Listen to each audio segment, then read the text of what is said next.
সেদিনকে আমরা চলে এসেছিলাম কেষ্টপুর অঞ্চলে একটা বিয়েবাড়িতে। বিয়েবাড়ির ঢুকতেই আজকাল যেন সৌন্দর্য অপরূপভাবে ফুটে ওঠে। কি সুন্দরভাবে ডেকোরেশন করা হয়। আগেকার বিয়েতে কিন্তু এত সুন্দর ডেকোরেশন করা হতো না এবং obviously একটা সেলফি জোন সেখানে থাকবেই। সেই সেলফি জোনে প্রচুর মানুষের আনাগোনা এবং তারা সেলফি তুলতে ব্যস্ত থাকে। গেটগুলো খুব সুন্দরভাবে তৈরি করা হয়।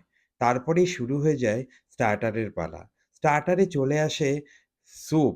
এখানে কিন্তু একটা অভিনব স্যুপ এই ১ম কোনো জায়গায় স্টার্টারে আমি পেলাম।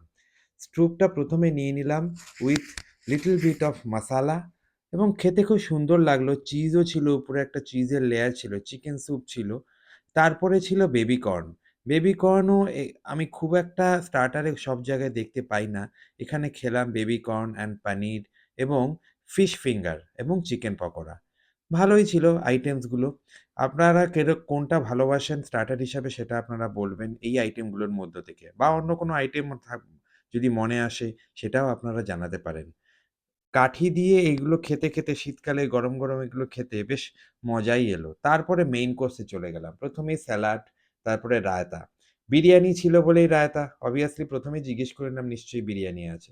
এবং পাস্তা, ২ রকম পাস্তা, মাসালা পাস্তা এবং চিজ পাস্তা। কোন পাস্তাটা আপনাদের পছন্দ সেটা কমেন্ট বক্সে জানাবেন এবং অন্যদেরও কমেন্ট করতে হেল্প করবেন শেয়ার করে। এবং স্যালাডও ছিল মিক্সড স্যালাড।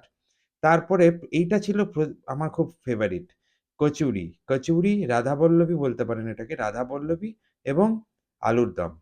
এটা কিন্তু বাঙালির কাছে বিয়েবাড়িতে একটা অতি পুরোনো কালের একটা আইটেম এবং দারুণ ছিল। এইখানে বিরিয়ানিটা একটা অদ্ভুতভাবে তৈরি করা হয়েছিল। বিরিয়ানির মধ্যে কোনো চিকেন বা মাটন ছিল না। যেহেতু ভেজ অনেকে রয়েছেন তাদের জন্য বিরিয়ানির সঙ্গে মাটনটা আলাদা করে দেওয়া হয়েছিল। বিরিয়ানি নিয়ে নিয়েছিলাম এবং তার সঙ্গে মাটনও নিয়ে নিয়েছিলাম। মাটনটাও বেশ মসালা এবং নরম ছিল। একটু স্পাইসি বাট খেতে খুব সুন্দর ছিল। ডেজার্টে ১ম এই গোলাপজামুন। গোলাপজামুন একটু নিয়ে নিলাম এবং সঙ্গে ছিল মাখা সন্দেশ। শীতকালে মাখা সন্দেশ কিন্তু বাঙালিদের কাছে প্রচণ্ড প্রিয়। আপনারও কি প্রিয়? কমেন্ট বক্সে জানাবেন। এবং এখানকার আইসক্রিমটা ছিল অভূতপূর্ব। কমলা লেবুর মধ্যে আইসক্রিম।